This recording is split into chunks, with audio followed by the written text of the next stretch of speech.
बैठा है देशवासी पंजाबी भरा बैठा है। बहुत माड़ी घटना साडे नाल वापरी है और पूरे देश भर दे लोगों ने इस गल दा अफसोस किया ते चिंता जाहिर की।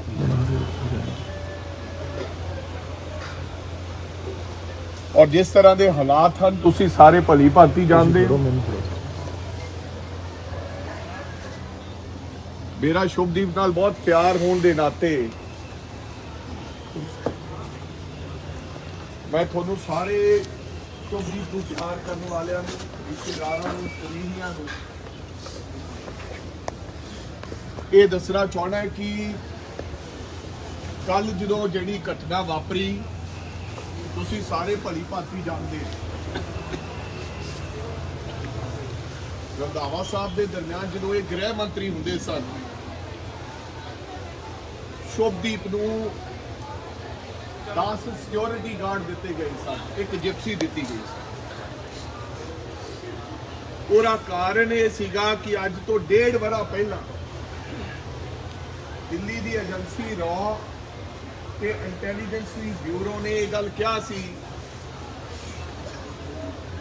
कि शुभदीप नूं जान नूं खतरा है। उन्होंने मद्देनजर रखते हुए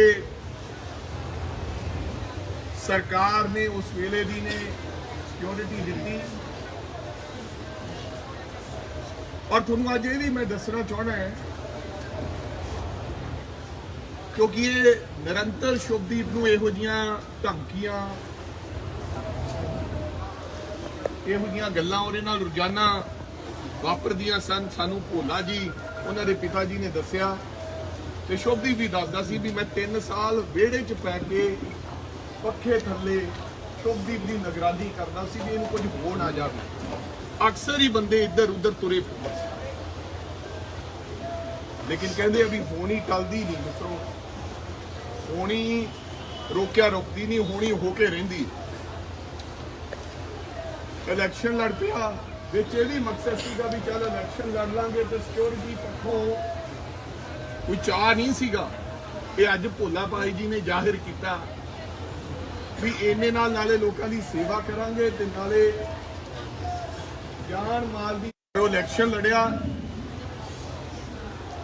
सिक्योरिटी घटा के उस तो बाद 4 गनमैन कर दिते गए होने वाली सरकार।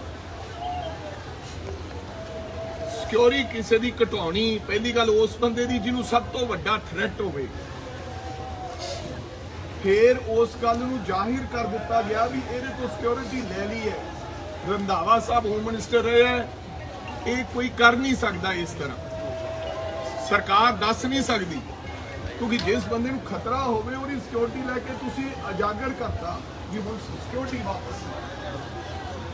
4 बंदे रह गए ते 4 तो कल परसों 2 बंदियां नूं वापस बुला लिया गया। डीजीपी तो यह कहना भी घल्लू घारा करके बुलाया ते मुख्यमंत्री साहब ने जिहड़ा पेज है ਉਹਦੇ ਤੇ लिखा भी असीं मूसे वाले दी सिक्योरिटी विड्रॉ कर ली है। तुसीं आप पढ़िया होवे ते डेरा ब्यास दी भी डीजीपी कहना भी घल्लू घारा करके की है। फिर डीजीपी कल प्रेस कॉन्फ्रेंस करके कहता है भी ये कोई 2 गनमैन सी ये लैके नहीं गया। एक गनमैन ਉਹਦੇ ਚੋਂ बीमार हो गया, ਉਹਨੂੰ ਭੋਲਾ जी दवाई दवा के लाए। एक घरे सी भी घरे भी किसी ने रहना है ਤੇ ਜੇ 2 ਨਾਲ भी ਹੁੰਦੇ ਤਾਂ ਉਹ 15 ਦਾ ਕਿਵੇਂ ਸਾਹਮਣਾ ਕਰ ਪਾਉਂਦੇ। 4 ਗੱਡੀਆਂ और पहला कतल नहीं, इदू पहला 35-40 कतल हो चुके हैं। कई कबड्डी प्लेयरों के हो गए दिन दिहाड़े, कईयां दे पुत चले गए। सो फिर शर्म की गल ये सी भी डीजीपी 4 मिनटां वास्ते उहने प्रेस कॉन्फ्रेंस। हालांकि शुभदीप का किसी गैंगवार दे नाल कोई लेना देना नहीं। ਤੇ ਕਿਹਾ ਬੁਲਟ ਪ੍ਰੂਫ ਗੱਡੀ ਵੀ ਹੈ। ਬੁਲਟ ਪ੍ਰੂਫ ਜਿਹੜੀ ਗੱਡੀ ਹੈ ਉਹਨੇ ਆਪਦੀ ਜਾਨ ਤੋਂ ਡਰਦੇ ਨੇ ਆਪ ਬਣਾਈ ਸੀ, ਸਰਕਾਰ ਨੇ ਨਹੀਂ ਦਿੱਤੀ ਉਹਨੂੰ। ਜਿਹੜੀ ਚੀਜ਼ ਦਿੱਤੀ ਨਹੀਂ ਉਹਦੀ ਕਾਹਦੀ ਗੱਲ ਕਰ। ਸੋ ਇਹ ਸਾਰੀਆਂ ਗੱਲਾਂ, ਔਰ ਸਰਕਾਰ ਨੂੰ ਕੋਈ ਬੰਦਾ ਨਾ ਮੋੜਿਆ ਹੋਵੇ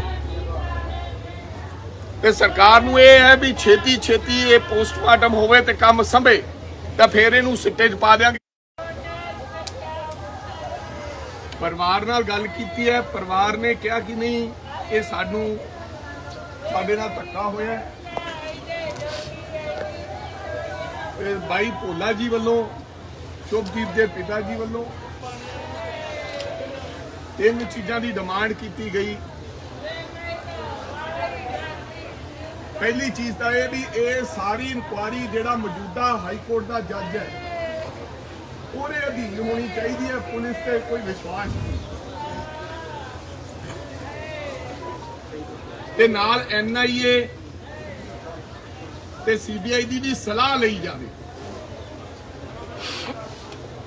ਤੇ ਦੁੱਧ ਦਾ ਦੁੱਧ, ਪਾਣੀ ਦਾ ਪਾਣੀ ਹੋ ਜਾਏ। ਦੂਜੀ ਡਿਮਾਂਡ, ਜਿਹੜੇ ਲੋਕਾਂ ਨੇ ਸ਼ੁਭਦੀਪ ਦੀ ਉਹ ਐਡੀ ਫਾਈਲ ਹੋਣੀ ਹੈ ਸਿਕਿਉਰਿਟੀ ਵਾਲੀ ਵੀ ਇਹਨੂੰ ਖਤਰਾ ਹੈ, ਕਿਹੜੀਆਂ ਕਿਹੜੀਆਂ ਰਿਪੋਰਟਾਂ ਲੱਗੀਆਂ ਸੀ, ਉਹਨੇ ਕਿਹੜੇ ਬਿਹਾਰ ਤੇ ਇਹਦੀ ਸਿਕਿਉਰਿਟੀ ਵਾਪਸ ਲਈ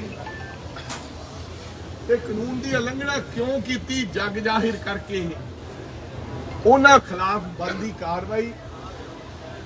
ਤੇ ਤੀਜੀ ਡਿਮਾਂਡ ਜਿਹੜੀ ਉਹਨਾਂ ਨੇ ਕਹੀ ਕਿ ਜਿਹੜਾ DGP ਨੇ ਕਿਹਾ ਕਿ ਇਹ ਗੈਂਗਵਾਰ ਦਾ ਹਿੱਸਾ ਸੀ, ਅਭੀ ਗੈਂਗਵਾਰ ਨਾਲ ਜੁੜਿਆ ਸੀ, ਉਹ ਗੈਂਗਵਾਰ ਤੇ ਫਲਾ ਉਹ ਮਾਫੀ ਮੰਗਣ। ਸੋ ਇਸ ਕਰਕੇ ਜਿਹੜਾ ਆਪਾਂ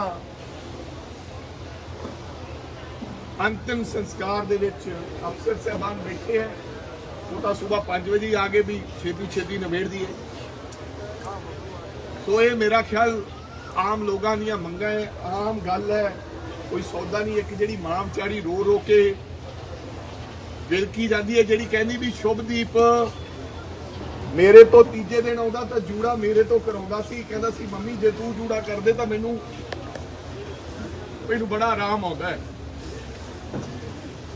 ਉਹ ਬਾਪ ਜੀ ਨੇ ਸ਼ੁਭਦੀਪ ਬਿਮਾਰ ਹੋ ਗਿਆ ਤੇ ਉਹਦਾ ਸਾਈਕਲ ਠੇਲਾ ਵੇਚ ਕੇ ਉਹਦਾ ਇਲਾਜ ਕਰਾਇਆ ਤੇ ਜਿਨ੍ਹਾਂ ਨੂੰ ਕੁਝ ਨਹੀਂ ਦਿਖਦਾ ਉਹਦੇ ਬਿਨਾ। ਇੱਕ ਪੁੱਤ ਹੋਵੇ ਤੇ ਉਹ ਵੀ ਜਾਵੇ ਮਰ, ਚਾਰਾ ਨਹੀਂ ਗਾ, ਮਰੇ ਨਾ ਮਰਿਆ ਨਹੀਂ ਜਾਂਦਾ, ਹੋਰ ਕੋਈ ਚਾਰਾ ਨਹੀਂ ਹੈ ਦੋਸਤ। ਅਮਰੀਕਾ ਤੇ ਕੈਨੇਡਾ ਦੇ ਵੱਡੇ ਵੱਡੇ ਸਿੰਗਰ, ਕਲਾਕਾਰ ਹਿੰਦੁਸਤਾਨ ਦੇ, ਉਹਨਾਂ ਨੇ ਇਸ ਗੱਲ ਤੇ ਚਿੰਤਾ ਜ਼ਾਹਿਰ ਕੀਤੀ ਹੈ ਕਿ ਇਹ ਬਹੁਤ ਮੰਦਭਾਗੀ ਘਟਨਾ ਹੈ, ਇਹ ਨਹੀਂ ਹੋਣਾ ਚਾਹੀਦਾ। ਕੈਨੇਡਾ ਤੇ ਅਮਰੀਕਾ 'ਚ ਹੁਣੇ ਵੀਡੀਓ ਆਈਆਂ, ਲੋਕ ਉੱਥੇ ਇਕੱਠੇ ਹੋ ਕੇ ਉਸ ਆਪਦੇ ਰੰਗਲੇ ਮਿੱਤਰ ਨੂੰ ਸ਼ਰਧਾਂਜਲੀ ਦਿੰਦੇ ਨਜ਼ਰ ਆ ਰਹੇ।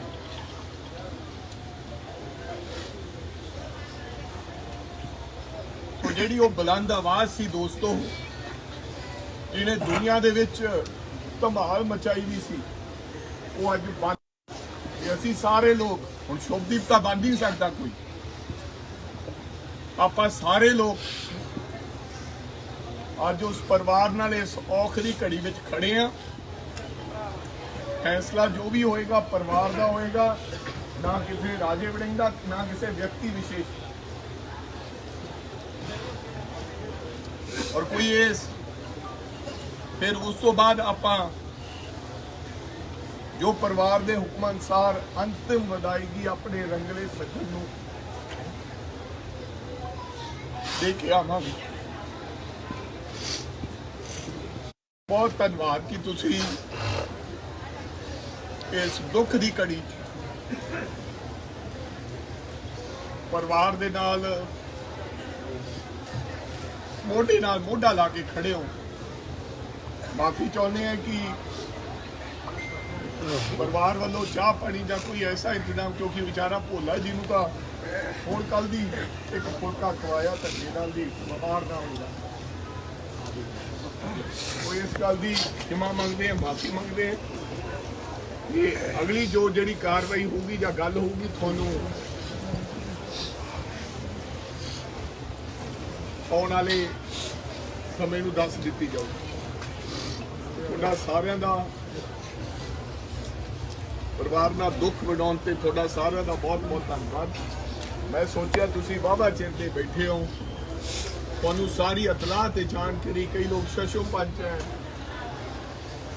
ਆਪਦੇ ਸੱਜਣ ਨੂੰ ਵਿਦਾ ਕਰਨ ਦੇ ਵਿੱਚ ਉਹਨਾਂ ਨੂੰ ਮਹਿਸੂਸ ਹੋ ਰਿਹਾ ਵੀ ਕੀ ਹੋ ਰਿਹਾ, ਇਸ ਕਰਕੇ ਮੈਂ ਤੁਹਾਨੂੰ ਸਾਰੀ ਆਪਦੇ ਉਸ ਭਰਾ ਦੀ ਔਰ ਪਰਿਵਾਰ ਦੀ ਜਾਣਕਾਰੀ ਵਾਹਿਗੁਰੂ ਜੀ।